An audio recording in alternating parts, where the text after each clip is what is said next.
Buenos días a todas las personas presentes en esta charla.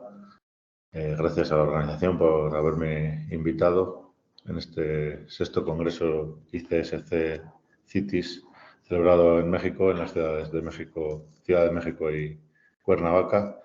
Mi charla va a versar sobre los principios de la fotovoltaica y la curva IV. Yo soy el doctor Víctor Alonso Gómez de la Universidad de Valladolid. Ahí tienen mi correo por si quieren contactarme con alguna duda.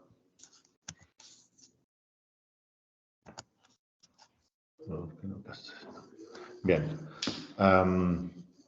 La energía fotovoltaica parece como que es la única forma de aprovechar el sol, pero realmente si pensamos en las fuentes de energía convencionales que tenemos, todas las fuentes o casi todas provienen del sol. Como tenemos aquí en esta diapositiva, el Sol emite cada segundo pues 90.000 billones, el billón español, no el estadounidense o el británico, de julios por segundo y prácticamente se reemite toda la misma energía al espacio, porque si se almacenara energía, la Tierra cada vez estaría más caliente. De hecho, hay un pequeño almacenamiento, como vemos aquí, que es lo que produce el efecto invernadero y el calentamiento global. Bueno, no es algo que en esta charla nos competa, pero bueno, está bien mencionarlo. Entonces, esta cantidad de energía que viene por segundo a la Tierra, si fuéramos capaces de aprovecharla al completo, pues acabaría con los problemas energéticos, porque los problemas energéticos no son tales, sino que el problema siempre es tener energía útil, ¿vale? Es un problema de entropía, no vamos a entrar en ello en esta charla, pero el problema nunca es energético, la energía siempre es la misma. Ya sabemos aquello de la energía ni se crea ni se destruye. Bueno, si pensamos en de dónde proviene la energía eólica, de dónde proviene la energía hidroeléctrica, de dónde proviene la biomasa, pues el viento se genera porque hay diferencias de temperatura que están dadas obviamente por la climatología de la Tierra, que a su vez, en último término, son un efecto de la cantidad de radiación que llega y que la Tierra gire, etcétera, etcétera. La hidroeléctrica, pues bueno, el agua no llega hasta encima de las montañas y no es evaporada por la energía del sol. La biomasa, pues los árboles no crecen si no les llega radiación. Biocombustibles, da igual que los hagamos ahora a partir de biomasa nueva o que sean combustibles fósiles que se hicieron en su día a través de la radiación que en su momento las plantas absorbieron. La solar fotovoltaica, evidentemente, es la que parece que es el aprovechamiento directo de esos fotones provenientes del sol. La solar térmica, pues es lo mismo, pero sin aprovecharlos para producir electricidad, sino para producir calor. Se utiliza para agua caliente sanitaria o calefacción. La energía geotérmica, pues dependiendo, aquí podríamos poner un pequeño matiz. Si tenemos la energía geotérmica en cuenta de que la Tierra está caliente, pues más allá de su formación y sus orígenes, salvo porque haya pequeñas radiaciones nucleares, reacciones, perdón, el resto, por eso he dejado las últimas geotérmica y nuclear, el resto todas estas vienen del Sol. Por eso he puesto el Sol la fuente de energía. Para nosotros que estamos en la Tierra, es nuestra fuente de energía. Todas las fuentes de energía que utilizamos provienen del software. Vamos a centrarnos ahora entonces ya más en lo que es esta charla, que es versa de fotovoltaica. El efecto fotoeléctrico es el origen, lo veremos más adelante, el efecto fotovoltaico, de la explicación de por qué funciona un panel solar. Si tenemos un fotón, es decir, la radiación, ya sabemos que primero se pensaba que eran partículas, luego se fue a la teoría ondulatoria y luego hubo que volver en el siglo ya XX a decir que no, que era a veces partículas y a veces ondas. Dependiendo de cómo nos interesara, bueno, no es plan de meternos en toda esta teoría de la dualidad onda-corpúsculo y tal, pero bueno, hoy en día ya sabemos que cuando a veces nos interesa la consideramos onda, cuando a veces nos interesa la consideramos partícula. Y este fenómeno fue explicado por Albert Einstein. Mucha gente piensa que Albert Einstein es conocido obviamente por la gravitación, su teoría de la gravedad, pero el Nobel no se lo dieron por eso, el Nobel se lo dieron por el efecto fotoeléctrico. Realmente porque en aquel entonces nadie entendía la teoría de la gravitación, no se había demostrado todavía la gravedad de Einstein, ni la general ni la especial. Entonces, bueno, pues por lo que le dieron, obviamente todos sabían que tenía grandes aportaciones a la ciencia, también estaba el efecto browniano, que lo explicó en su famoso Annus Mirabilis, con 4 artículos que resolvían 4 partes de la ciencia que en aquel momento eran lo más difícil de resolver de aquel momento. Entonces, el efecto fotoeléctrico consiste en que ese fotón que viene, eventualmente si tiene la longitud de onda adecuada y por tanto la energía, ya veremos luego que esto está relacionado también con el nacimiento de la cuántica, cada fotón, por eso la luz también es una partícula, tiene una energía asociada y o se absorbe toda esa energía o no se absorbe. Entonces, si la materia es capaz de absorberla, y cuando hablamos de la materia generalmente hablamos de los electrones, que es lo que es más fácil, ¿vale? Aquí vemos los núcleos atómicos y estas partículas en rojo serían los electrones. Entonces, ese fotón de energía proveniente de esta radiación electromagnética lo absorbe un electrón y si absorbe suficiente energía es capaz de irse del material, ¿vale? Ese era el fenómeno del efecto fotoeléctrico que nadie era capaz de explicar entonces con la teoría ondulatoria. Y cuando llega Einstein y dice, vale, pues esto es porque existe un cuanto de energía, cada fotón tiene una energía concreta y o se absorbe todo eso o no se absorbe todo. Bueno, Robert Millikan también, 2 años después, fue premio Nobel por cosas relacionadas con esto, por eso lo he puesto aquí. Entonces, cuando hablamos ya, centrando un poco el tema de energía fotovoltaica, pensamos en paneles o módulos fotovoltaicos, depende del país, lo llamamos de una forma u otra, pero es lo mismo, y esos están compuestos a su vez por células fotovoltaicas. Pero la célula fotovoltaica no es sino un diodo que se expone a la luz. Entonces, lo primero que hay que hacer es entender qué es un diodo a nivel físico. En un circuito eléctrico ya sabemos que es este símbolo, ¿vale? No hay problema. Físicamente, un componente, pues son unos diodos. Esto es un diodo de Through-Hole, de meter a través de agujeros, pero hoy en día les hay también componentes superficiales que no he puesto foto. Básicamente no es más que una unión PN, ¿vale? Luego veremos qué es eso de la unión PN. Es un dispositivo que está formado por semiconductores y uno está dopado tipo P y otro está dopado tipo N, ¿vale? Los tipo P tienen exceso de huecos, los tipo N tienen exceso de electrones en sus capas de valencia y su capa de conducción respectivamente.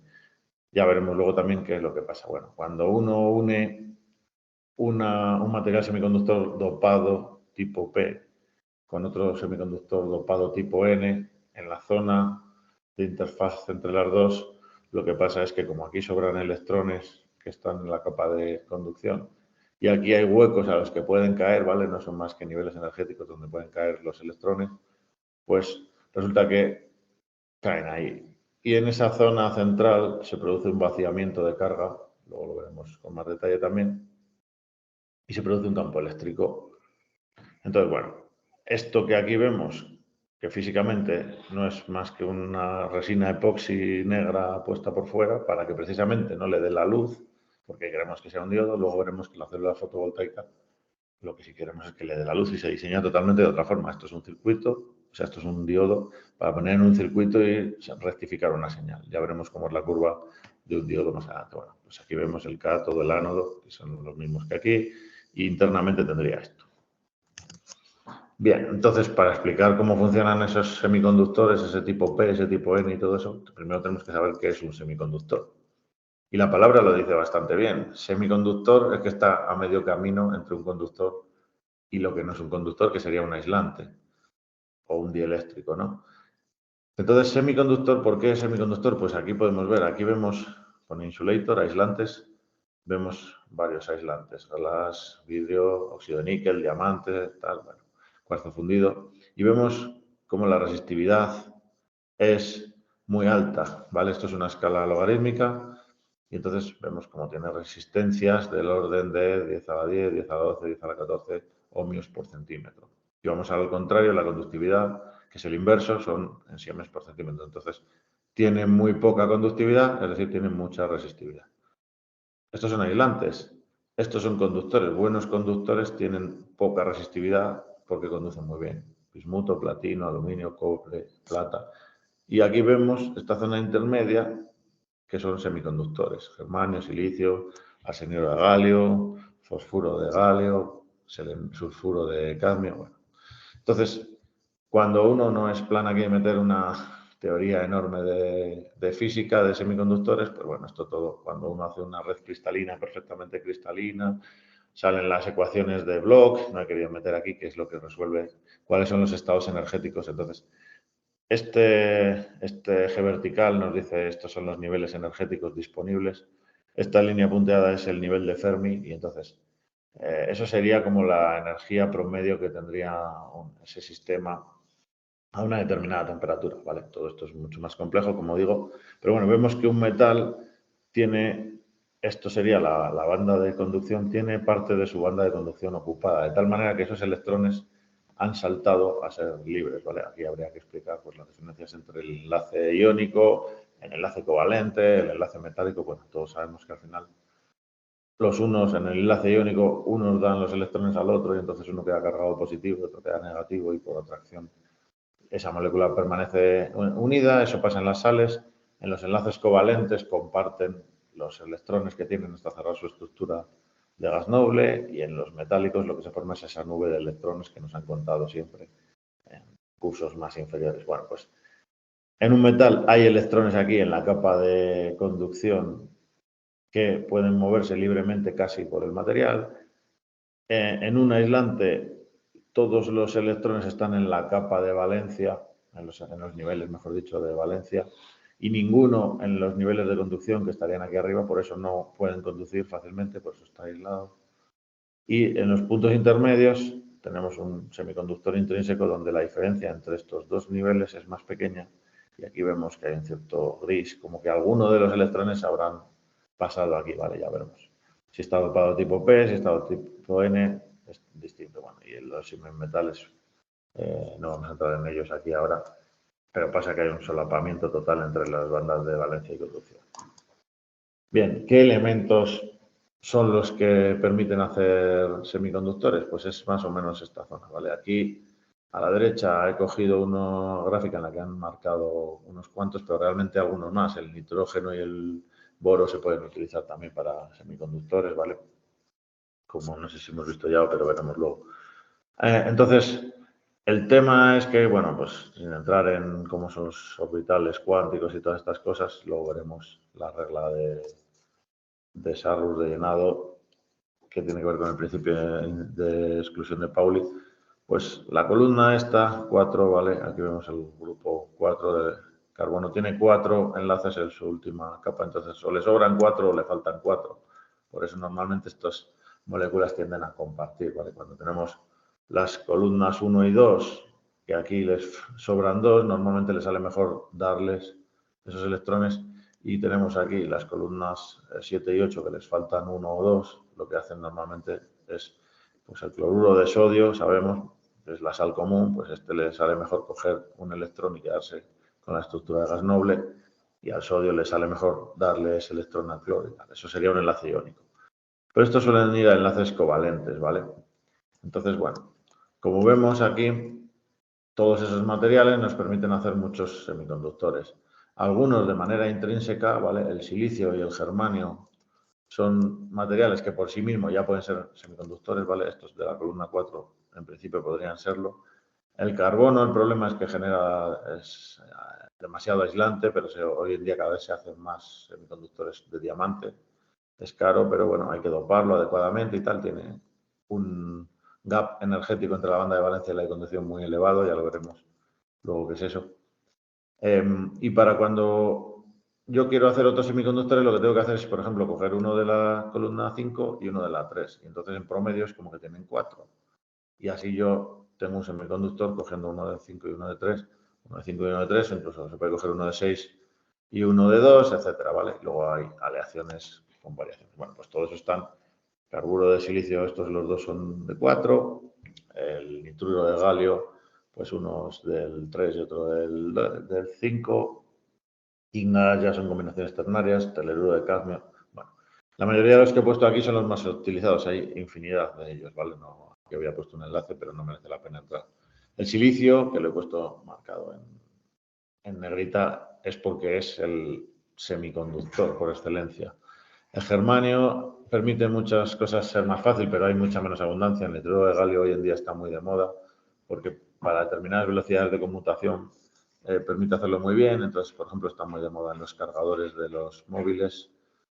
Y el silicio, el carburo de silicio, por ejemplo, está muy de moda para hacer eh, semiconductores de tipo MOSFET o IGBT, incluso diodos de rectificación para voltajes muy elevados porque el gap que tiene es muy elevado y permite esto.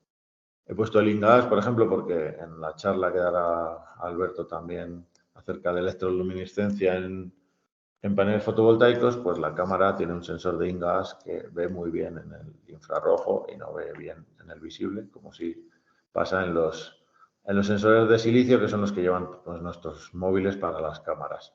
Y el teleruro de cadmio, por ejemplo, estuvo muy de moda para células thin film, ¿vale? Hoy en día todas las células fotovoltaicas que se producen, la mayoría, el 90% de los grandes paneles, son de silicio porque al final es la tecnología más barata, ha escalado tanto que es muy difícil competir con esta tecnología, aunque todos los días estamos oyendo que si perovskitas, que thin film de no sé qué, que si silicio hidrogenado amorfo. Bueno. Entonces, el silicio, como hemos dicho, es el elemento para semiconductores, con mayúsculas, ¿no? Aquí vemos la regla que decíamos antes de cómo se llenaban, primero los 1s2, luego los 2s2, bueno, todo esto cualquiera que haya dado un curso básico en el instituto, en el bachillerato, como se llama en cada país, pues habrá visto esto en química, ¿no? Entonces, el silicio tiene 4 electrones que comparte con enlaces covalentes con el silicio de al lado. Entonces, si uno de estos electrones es de este silicio de arriba y otro de estos electrones es de este silicio de abajo. Y estos dos comparten estos dos en un enlace covalente. Lo mismo hace con estos de la derecha, con los de arriba y con los de la izquierda. La realidad es que la estructura del silicio es como la del diamante, es una estructura tridimensional, no es plana. Lo que pasa es que como son 4, permite dibujarlo así de manera fácil. Entonces, es muy sencillo para entenderlo hacer esto, aunque no sea la estructura real tridimensional. Bueno, si yo tuviera esto sería un semiconductor intrínseco, ¿vale? De silicio. Podría haber hecho exactamente lo mismo con germanio y todo esto sería germanio, germanio, germanio, germanio. Con carbonos, pues exactamente lo mismo. El tema es que si yo tengo esto, necesito que sea perfectamente cristalino y necesito que además no haya impurezas. Entonces, el proceso de purificación del silicio probablemente sea el proceso de purificación de elementos más perfeccionado y mejor hecho por el ser humano. Para un silicio que necesitemos para hacer semiconductores para procesadores de ordenador o de móvil o lo que sea, necesitamos, por ejemplo, purezas de 10 nueves, 11 nueves, 12 nueves, 13 nueves, 14 nueves. Cuanto van mejorando, ahora que oímos la tecnología de 7 nanómetros, 5 nanómetros, 3 nanómetros, bueno, pues necesitamos cada vez que el silicio base sea más puro. Y eso de no sé cuántos nueves que acabo de decir es que de cada 10 a la 9, 10 a la 10, 10 a las 11, es decir, que de cada 1.000 millones, de cada 10.000 millones, de cada 11.000, 100.000 millones, de cada billón de átomos que tenga yo ahí, solo uno no es de silicio. Eso es una barbaridad. Eso es el 99,99999, etcétera, hasta llegar a no sé cuántos nueves, eso es el 14 nueves, 15 nueves, de pureza. Hacer eso es increíblemente costoso a nivel energético, ¿vale? El silicio que se utiliza para células fotovoltaicas no suele ser tan puro, se queda en una pureza de 7, 8, 9 nueves, dependiendo, que sigue siendo una barbaridad, muchísimo más puro que cualquier otra cosa que tengamos de normal. Bueno, pues una vez que lo hemos hecho tan puro, lo hacemos tan puro para luego meterle impurezas nosotros, pero de manera controlada. Por ejemplo, le podemos meter una impureza de fósforo, en donde uno de esos átomos de silicio es sustituido por un fósforo. El fósforo, como vemos aquí, es del grupo 5 y lo que hace es que, claro, este comparte 2, este comparte 2, este comparte 2, este comparte 2 y todavía nos sobra un electrón, que es este, que está aquí, que se puede mover libremente por ahí. Entonces, claro, si yo aplico un campo eléctrico, este electrón se moverá casi libremente por ahí. Entonces acabamos de convertir eso en un electrón como si fuera de un conductor. Si yo cojo y en vez de un elemento del grupo 5 le meto uno del grupo 3, como es el boro, en vez de ese silicio que debería estar ahí, pues resulta que puede compartir con este, puede compartir con este, puede compartir con este y ya no le quedan electrones que compartir. Entonces aquí lo que tengo es un hueco.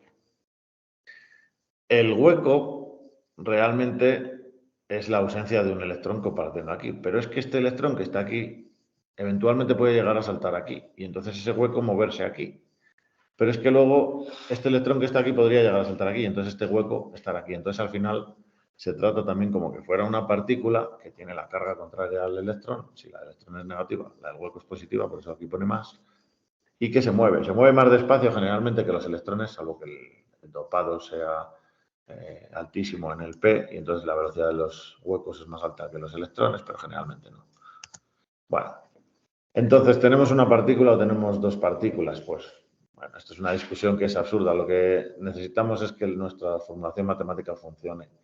Y si todo se puede describir mejor con una partícula que es positiva y que se mueve al revés, pues ya está. Entonces, en nuestra banda de valencia, si, por ejemplo, inicialmente estaba totalmente llena de electrones, eso sería un aislante. No habría ningún electrón en la banda de conducción. Esos electrones de la banda de conducción son los que se pueden mover con un campo eléctrico. Si yo tengo un conductor, ¿vale? Esto sería un metal, muchos de esos electrones han pasado a esa banda de conducción y si yo aplico un campo eléctrico a ese metal, esos electrones pueden fluir, ¿vale? Como son partículas negativas, irán hacia el polo positivo, pero ya sabemos que como se definió originalmente la corriente fue al revés, porque se suponía que eran partículas positivas. Por eso la corriente, el sentido convencional es al revés de cómo realmente fluyen los electrones. Bueno, pues si yo estoy en un semiconductor inicialmente, no debería de haber ningún electrón en la banda de conducción. Pero como este salto de aquí es tan pequeño, entre comillas, por el hecho de tener una cierta temperatura, pues eso tiene una agitación térmica y eventualmente alguno de los electrones es capaz de saltar aquí. Pensemos que macroscópicamente es muy fácil tener un mol o varios moles de material en un material semiconductor típico para hacer cualquier tipo de material, de un diodo o un MOSFET o cualquier cosa. Claro, un mol, si recuerdan, es 10 a la 23 partículas. 10 a la 24 serían cuatrillones. Entonces, 10 a la 23 es un número ingentemente grande, es una barbaridad de número. Entonces, claro, aunque solo sea uno de cada trillón de electrones que sea capaz de coger suficiente energía, siguen siendo bastantes. ¿Vale? Entonces, hay una cierta cantidad que pueden moverse bajo un campo eléctrico. No tantos como en un conductor, por eso es un semiconductor, pero sí muchos más que en un aislante. En un aislante esta banda de conducción está mucho más lejana, entonces la probabilidad de que haya un electrón que pase a la banda de valencia, o sea, perdón, de la banda de valencia a la de conducción, es más baja. Eso no quiere decir que sea cero, por eso ningún conductor tiene resistencia infinita, pero la probabilidad es más baja. ¿Vale? Aquí a la derecha he puesto cómo se movería un hueco, lo mismo que les decía antes. Entonces, si yo aquí tengo un hueco y este electrón salta a ese hueco, pues el hueco pasa a estar donde estaba antes el electrón. Si este se mueve, pues el hueco pasa a estar aquí. Entonces, el hueco se mueve al contrario que como realmente se mueven los electrones. Lo mismo se puede ver en esta figura. Bien, ¿cómo se absorbe un fotón en un semiconductor? Bueno, pues en realidad, no voy a entrar en detalles porque si no, no acabaríamos nunca de la física del estado sólido, que es toda una disciplina de la física. Pero existen dos tipos de conductores, los que se llaman de gap directo, ¿vale? En el que el máximo de la banda de valencia, porque no era algo tan simple como me he dibujado antes, y el mínimo de la banda de conducción están prácticamente en la misma posición física del material, ¿vale? Todo esto en realidad tiene que ver con la la posición en el material, pero en el espacio recíproco y no sé qué. Bueno, todo esto no lo voy a explicar. O puede ser que no estén en la misma posición física, ¿vale? Entonces necesito la intermediación de un fonón, además de un fotón. El fotón es el que viene de la luz y el fonón es una partícula que nos inventamos para describir la red de ese material cristalino. Entonces, bueno, pues cuando es indirecto normalmente hace falta más energía. El silicio, por ejemplo, es de gap indirecto y por eso el gap que hay es mayor que en el germanio, que es casi de gap directo, ¿vale? Entonces viene un fotón por aquí, este electrón, que es el que está más arriba, por ejemplo, absorbe la cantidad suficiente de energía para saltar aquí. Si el fotón que viene no tiene la energía suficiente, este electrón no puede saltar, ¿vale? Eso es lo que explicaba Einstein con el efecto fotoeléctrico también, solo que en el caso de lo que hablaban en el efecto fotoeléctrico, ese electrón se arrancaba del material, se iba fuera. Ellos detectaban un chorro de partículas eléctricas y no sabían explicar por qué pasaba. Aquí no se va fuera del material, simplemente se va a la banda de conducción y ese electrón ahora ya puede moverse o así libremente si yo aplico un voltaje en ese material. La energía de un fotón la tenemos aquí, es E igual a HF. H es la constante de Planck y F es la frecuencia. Entonces, si la frecuencia de esa luz, supongamos que fuera monocromática, es decir, de un solo color, si fuera verde, si fuera azul, si fuera roja, o si fuera infrarroja, ultravioleta, no es suficiente para saltar esto, ¿vale? Con lo que sea que valga H, pues entonces ese fotón me da igual, no será absorbido y no permitirá un salto. Si la frecuencia es mayor, entonces dará lo suficiente. Entonces, hay un mínimo de radiación que puedo absorber y a partir de ahí, toda la radiación que tenga más frecuencia sí que la podré absorber. Bueno, pues aquí vemos representado lo mismo. Una radiación de luz roja tiene una frecuencia más baja que una radiación de luz verde y la de azul tiene más frecuencia. La frecuencia ya sabemos que está relacionada con la longitud de onda, es al inverso, justo. La azul tendría menos longitud de onda y la roja tendría más longitud de onda, ¿no? Entonces, bueno, si me viene este fotón rojo, pues solo justo, imaginemos que es justo el gap este que hay aquí, solo estos electrones podrán saltar desde aquí hasta aquí y entonces dejar un hueco en la banda de valencia. Y esto es moverse libremente. Si viniera un fotón con más frecuencia, que como puede ser el verde, pues ya resulta que puedo coger esto y saltar hasta aquí. O podría coger un orden más arriba y saltar más arriba. Y si cogiera, por ejemplo, uno violeta o azul, pues tengo más energía, entonces podría coger de esto o podría coger un electrón más profundo y saltar más arriba, etc. Entonces, eso explica por qué la densidad de estados que yo puedo saltar son mayores y por qué la absorción de estos fotones es más elevada que los de los otros fotones. Entonces, eso explica también por qué, y ya veremos más adelante, un panel fotovoltaico pues absorbe unas determinadas longitudes de onda y otras no. Y además absorbe mejor en determinadas longitudes de onda. El silicio, por ejemplo, absorbe muy bien en el infrarrojo cercano, cerca de los 1000 nanómetros de longitud de onda, como explicará Alberto mejor en su ponencia. Y sin embargo, pues absorbe menos según se va yendo hacia el visible, ¿vale? Pues tiene que ver con esto. Bien, si yo tengo un semiconductor intrínseco, entonces cada vez que un electrón salta desde la banda de valencia a la banda de conducción, pues tengo un electrón en la banda de conducción y tengo un hueco en la banda de valencia, que también hemos dicho que se podían mover al revés. Pero si yo le pongo un dopado tipo N, ¿vale? Pues resulta que como tengo electrones de sobra, esto era lo que veíamos antes en las diapositivas, poniendo fósforo, me sobraban electrones. Este ha saltado por aquí y ha dejado un hueco, ¿vale? Y este también ha saltado por aquí y ha dejado un hueco. Y tengo dos electrones en la banda de conducción. Pero además tengo muchos más de los que me sobraban por esas impurezas que he metido yo adrede.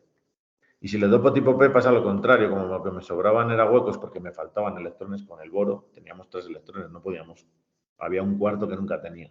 Entonces, resulta que este ha saltado de aquí, ¿vale? Y ha dejado un hueco. Este ha saltado aquí y ha dejado un hueco. Pero el resto son huecos que me vienen de que faltaban esos electrones. Y puedo tener movilidad de esos huecos, ¿vale? Bueno, entonces por eso se explica aquí cómo son las bandas de energía del tipo P y del tipo N. En el tipo P lo que me falta son electrones aquí, tengo huecos y aquí puede haber movilidad, y en el tipo N lo que han pasado es muchos electrones a la banda aquí, por eso aquí esto está gris y en el intrínseco no está tan gris tan arriba y aquí está en clarito, etcétera, ¿vale? Bueno, pues entonces pasemos a ver cómo es una unión PN. Como decíamos antes, yo cojo un semiconductor tipo P y un semiconductor tipo N. El N tiene exceso de electrones y el P tiene exceso de huecos, ¿vale? La P es de positivo y la N de negativo. El hueco hemos dicho que le asociamos a una carga positiva y el electrón a la negativa, pues por eso se llaman P y N. Ojo, el P, toda la zona P está formado por elementos que son neutros, es decir, tienen tantos protones en el núcleo como electrones fuera. Entonces, esto no es que esté cargado eléctricamente de manera neta, como un todo, la carga de esto es cero, hay tantos protones aquí inicialmente como electrones. Y aquí en el N pasa exactamente lo mismo, ¿vale? El silicio tiene tantos protones en el núcleo como electrones dando vueltas alrededor. Entonces, el hecho de que nos sobren electrones en la banda de conducción es que están en la banda de conducción, no quiere decir que la materia esta no sea neutra. Esta materia es neutra inicialmente y esta materia es neutra inicialmente. Cuando las ponemos en contacto, estos electrones de aquí saltan al otro lado. Entonces, claro, si salta un electrón de la zona que era neutra aquí, en esta zona de la derecha, en la N, ahora he perdido un electrón. Luego me sobra una carga positiva. Ahora esta zona estará cargada positiva.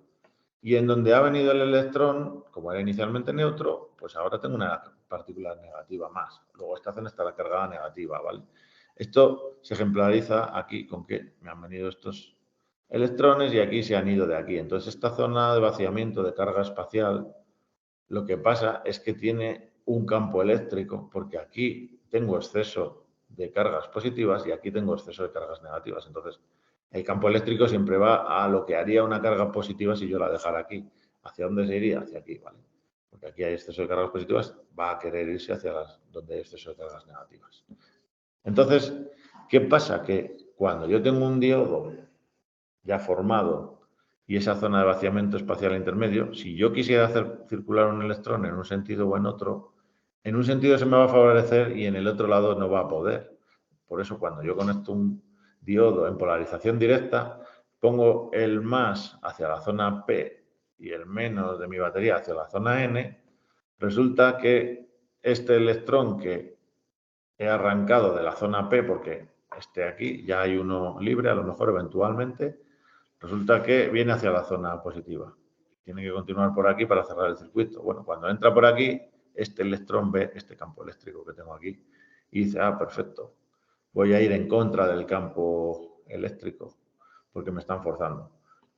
Cuando pongo el diodo en polarización inversa, sin embargo, lo que pasa es que se agranda la zona de vaciamiento de la zona de contacto de estos dos, porque resulta que estos electrones ven que pueden pasar más hacia acá y entonces llenar estos huecos. Entonces, el diodo no solo no conduce, sino que cada vez es más difícil conducir. Lo que pasa es que, bueno, luego veremos que obviamente todo llega a un momento en el que se rompe. Cualquier material es aislante hasta que ponemos los suficientes voltios y entonces deja de ser aislante y salta un rayo, ¿no? Salta la ruptura dieléctrica. Bueno, esto sería cómo funcionaría un diodo básicamente sin que recibiera luz. Ya hemos dicho que las células fotovoltaicas son diodos que reciben luz. Entonces, ahora veremos qué pasará más adelante cuando le metamos luz.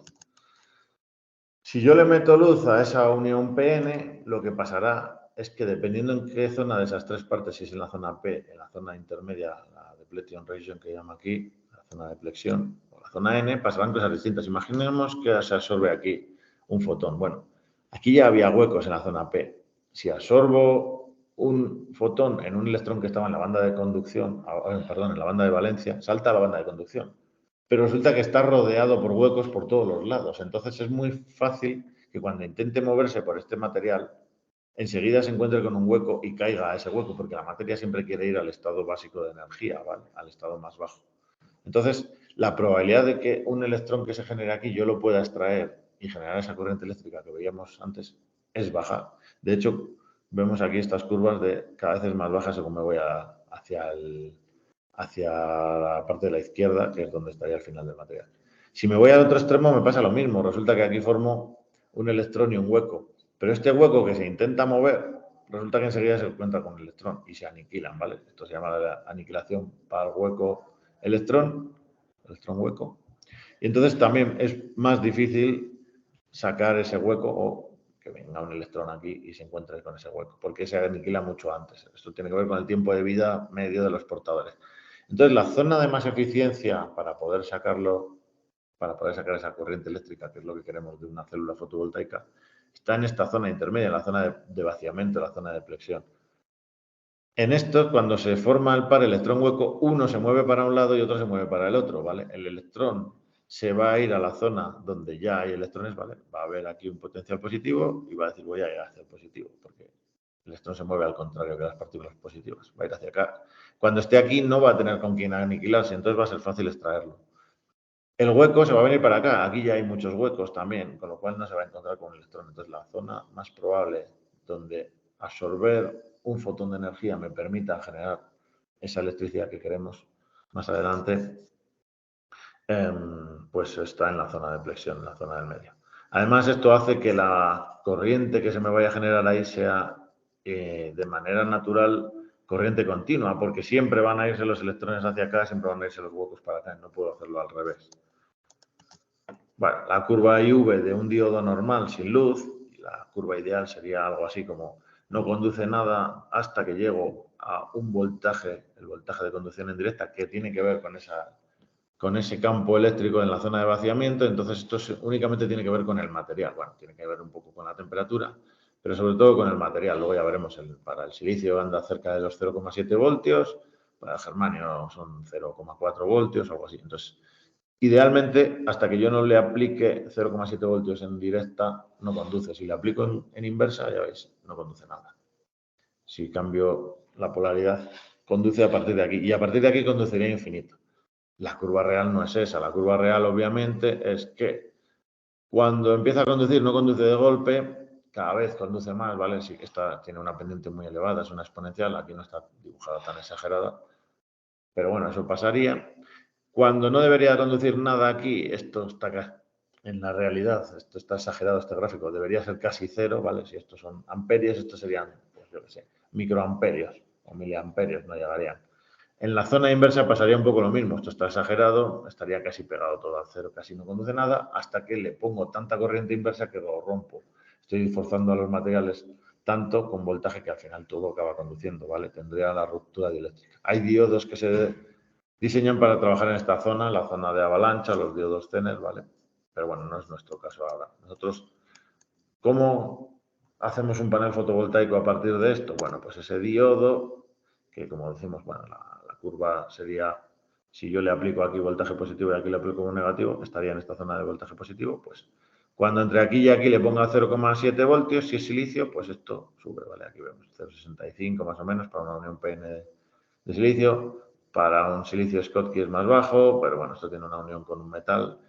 Arsenino de galio, pues ya veis, 0,6, no sé qué, esto es 1 voltio. Bueno, pues cuando yo expongo ese diodo a la luz, resulta que la curva esa, lo que pasa es que se me baja para abajo, lo veremos luego mejor en otra diapositiva, porque hay una corriente fotogenerada todo el rato por la absorción de fotones, ¿vale? Obviamente le tengo que estar iluminando con una luz adecuada. Probablemente todos hayan visto la zona del primer cuadrante para una curva IV. Bueno, esto es la curva IV lo que se suele dar. Pero la curva IV real de un diodo completa ocupa estos 3 cuadrantes, el segundo cuadrante, el primer cuadrante y el cuarto cuadrante. ¿Cómo se pasa de esta a esta? Bueno, pues porque realmente la curva IV de una fotocélula sería esta si la consideramos igual que el diodo antes, pero como ahora queremos que cuando la curva nos entregue potencia sea positivo para nosotros, le damos la vuelta, hacemos un giro especular sobre el eje V. Entonces, simplemente esta curva la giramos sobre el eje V, la hacemos especular y entonces nos queda esto. Entonces, la idea es, la curva IV de un diodo es así. Le pongo algo de luz, que sería en la teoría, el modelo más sencillo que me explica eso, una fuente de corriente en paralelo con este diodo, con la fuente puesta al revés que el diodo, de tal manera que yo puedo extraer corriente por aquí, pero puede haber algo que conduce a través del diodo. Entonces esto me baja esta curva de aquí a aquí.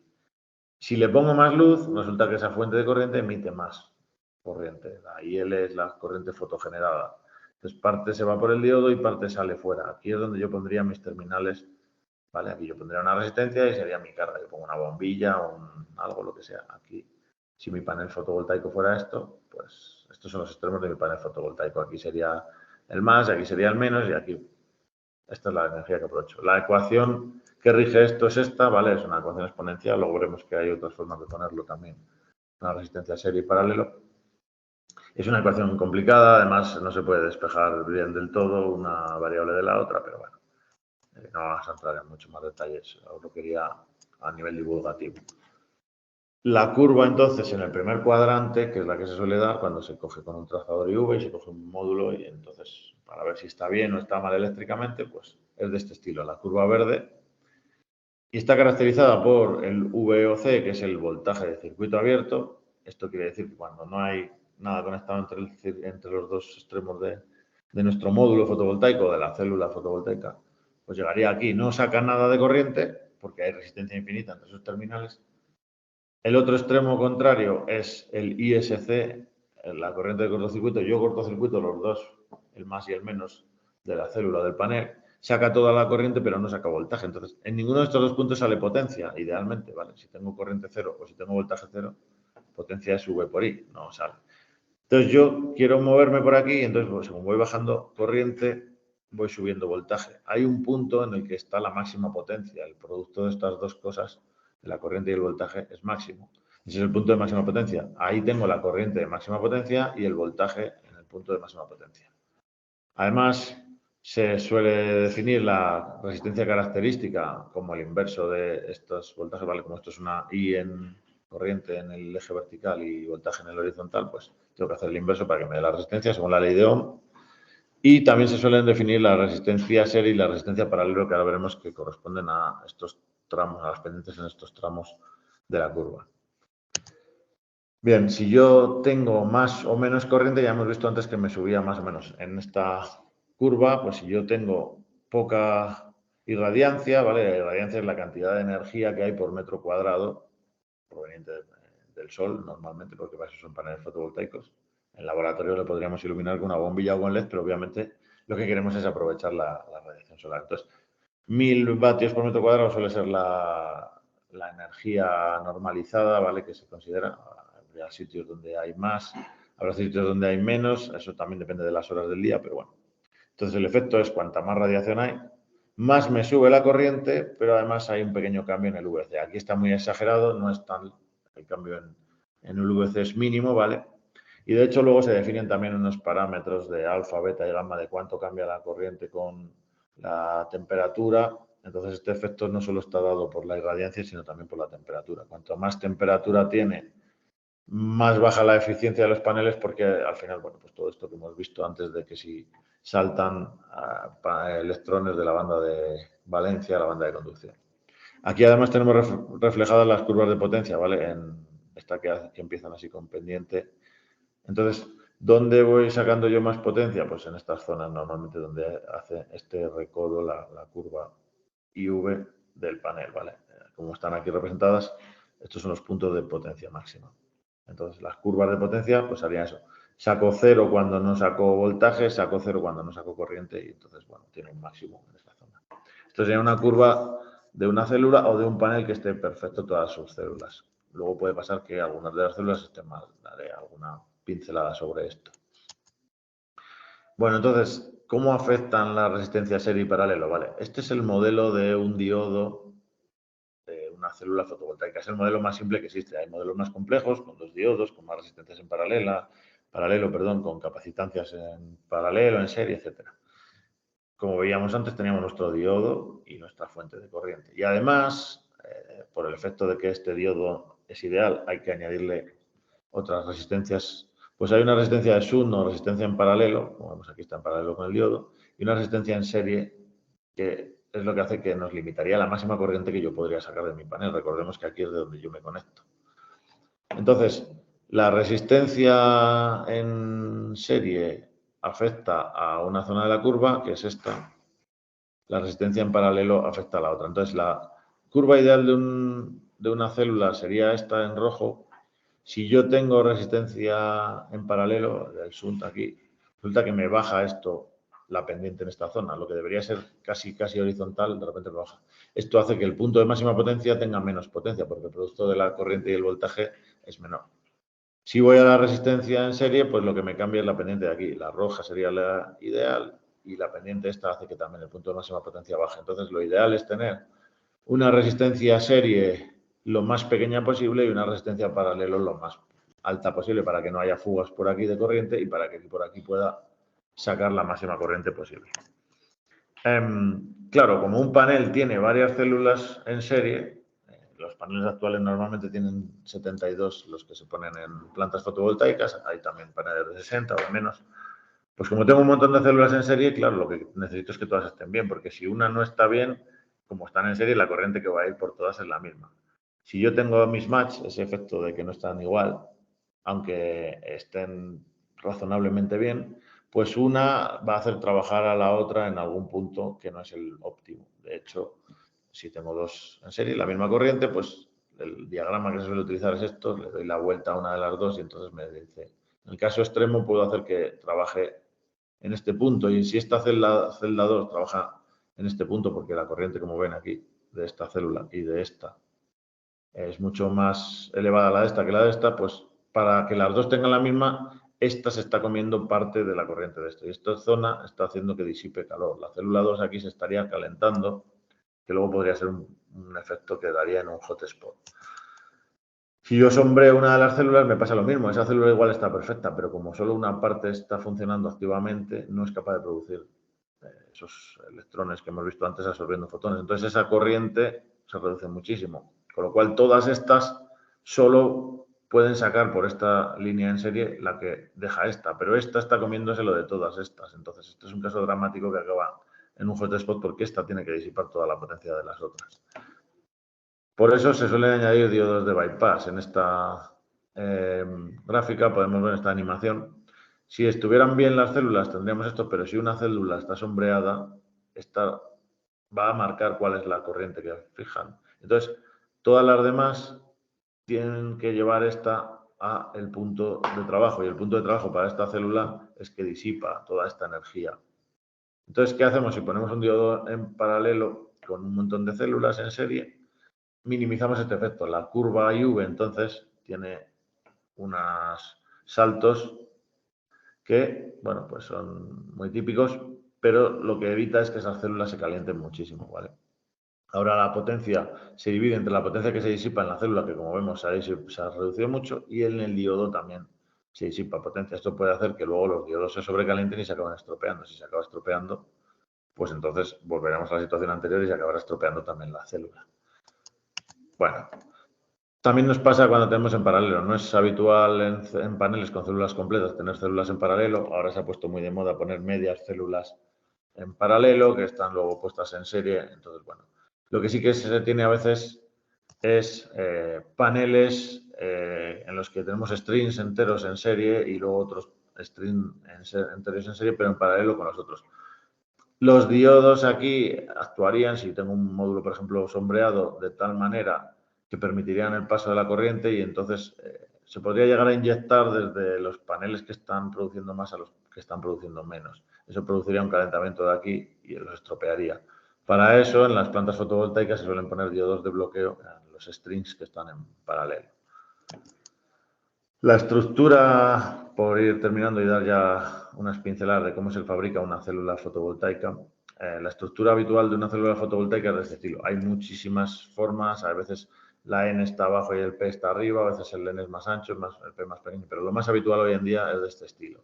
Tenemos una zona P bastante grande, la parte de donde vendría la luz es esta de arriba y en la parte de arriba tenemos la zona N. Se le hace un texturizado con un ataque químico, bueno, como esto es cristalino y no sé qué, resulta que hay unas zonas preferenciales y esto quedan como unas pirámides boca abajo, que hace que las reflexiones se minimicen y la luz entre mejor para adentro. En esta zona final de aquí, el acabado, pues luego hay una metalización, hay una capa antirreflectante, bueno, como pueden ver, y luego pues hay tecnologías que tienen los contactos enterrados, hay tecnologías que no los tienen enterrados, bueno. En la parte de arriba lo que se hace es una metalización que se deposita con plata, luego les enseñaré un vídeo si funciona, de la manera tapando lo mínimo posible para que pasen los fotones, pero en la parte de abajo normalmente se cubre entero con aluminio y luego se expone una zona con trozos de plata porque es difícil soldar sobre el aluminio. Estos también suele ser de plata, entonces sobre la plata se suelda bien con estaño los bus bars, que son por donde se sacan luego la corriente para tener el módulo fotovoltaico completo. Existen varias tecnologías, como les decía, no hacen falta que sea tan bueno, tan puro y sobre todo tan cristalino para hacer células fotovoltaicas, entonces existen tecnologías de multicristalino o policristalino Esto no valdría para hacer procesadores de ordenador, necesitamos que sea un monocristal lo más puro posible, pero para las células fotovoltaicas vale. ¿Cuál es la diferencia? Pues que tenemos zonas donde en esa zona es cristalina, en esa otra zona es cristalina, en esa zona es cristalina, pero hay fronteras, bordes de grano entre uno y otro. Eso se ve en las texturas que suelen tener las células policristalinas o multicristalinas. Se suelen hacer fundiendo un bloque enorme, como esto se deja enfriar lentamente, pero no tan lentamente como para que se forme un monocristal. Luego esto se corta, como veremos más adelante.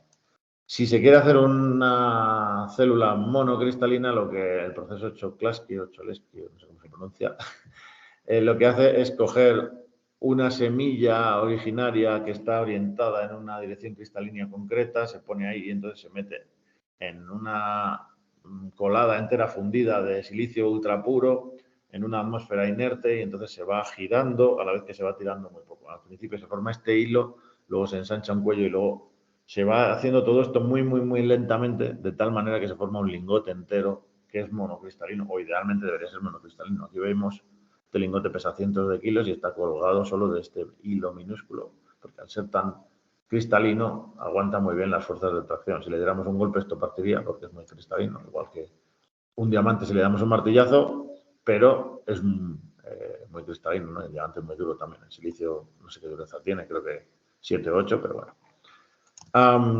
Eso luego se corta, ¿vale? Cuando tenemos el multicristalino, policristalino, pues se corta con unas sierras primero y luego ya se... Cada uno de estos bloques se corta normalmente, bueno, hay muchas técnicas, hay con láser, hay con sierras, pero la más utilizada habitualmente para hacer células es con un montón de hilos. Estos hilos son de acero muy fino envueltos en polvo de diamante, entonces el polvo de diamante es fácil que corte estas células. Luego eso hay que pulirlo y luego ya se hacen los tratamientos. Bueno, cuando se coge un monocristalino, como es un cilindro, lo que se suele cortar son los bordes estos. Por eso normalmente las monocristalinas suelen tener las esquinas como redondeadas o con cortes así. Suelen ser como un octógono y las las polio multicristalinas suelen ser cuadradas, ¿vale? Porque ya el corte las ha dejado cuadradas. Bueno, aquí vemos en realidad cómo es esa máquina que las corta. Luego, una vez que ya tenemos esa célula pulida, etcétera, pues es cuando se empieza a difundir los dopantes. Los dopantes a temperatura ambiente no penetran, pero si yo pongo esta célula, esto de abajo sería la célula, con una atmósfera de ese dopante, de nitrógeno, de boro, de lo que yo quiera meter, de fósforo, y pongo temperatura y aumento la temperatura varios centenares de grados, aquí hablamos de 800 grados, pues alguno eventualmente es capaz de sustituir. Entonces, controlando los tiempos, controlando las temperaturas y luego incluso hay procesos de retermalización, se consigue una zona de dopado, pues a lo mejor de tipo P. Luego lo puedo hacer por el otro lado de tipo N o a veces se hace de tipo P y luego se dopa mucho con N y entonces se queda como que fuera N. Bueno, hay muchas técnicas de implantación iónica también con cañones de ACES, aunque eso no se suele utilizar porque es carísimo para este tipo de cosas, para las aplicaciones fotovoltaicas. Una vez que ya tenemos esas células con los procesos, bueno, pues ya se hacen todos los procesos antirreflexivos y estas cosas.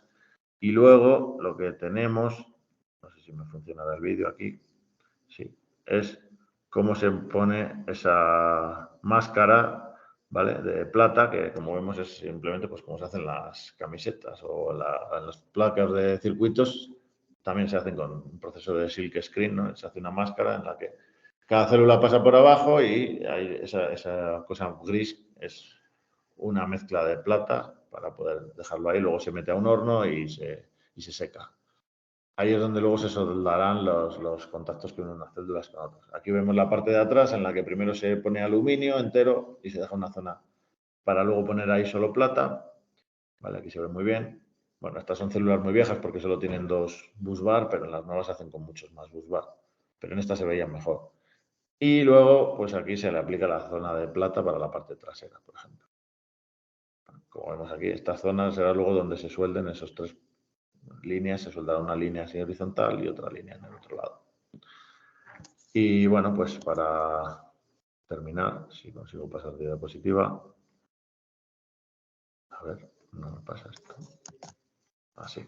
Para terminar, luego esas células, pues bueno, se sueldan y eso se pone todas esas células soldadas sobre una lámina de EVA transparente. Encima se les pone otra lámina de EVA transparente. En la parte del backsheet, normalmente la parte de atrás, se suele poner Tedlar y encima se pone un glass, un vidrio, que suele ser de unas características especiales, suele ser un vidrio templado, y todo eso se mete en una máquina de vacío que lo calienta y se empaqueta todo de tal manera que el EVA se funde y queda transparente y permite que sea todo un bloque macizo.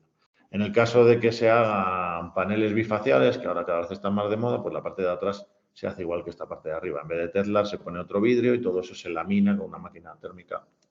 Entonces queda todo encapsulado en un único panel, ¿vale? Luego se le ponen los bordes de aluminio por fuera y los contactos por atrás y todas esas cosas. Entonces, bueno, pues la luz atraviesa aquí, ya vemos, se intenta que la máxima luz entre las células, todas esas capas antirreflectantes también que se dan a las células, etcétera. Y con esto termina mi charla. Les agradezco su atención. Espero no haberme extendido demasiado. El tema es denso y se podría haber hecho mucho más. Aquí tienen mi contacto y con esto terminamos.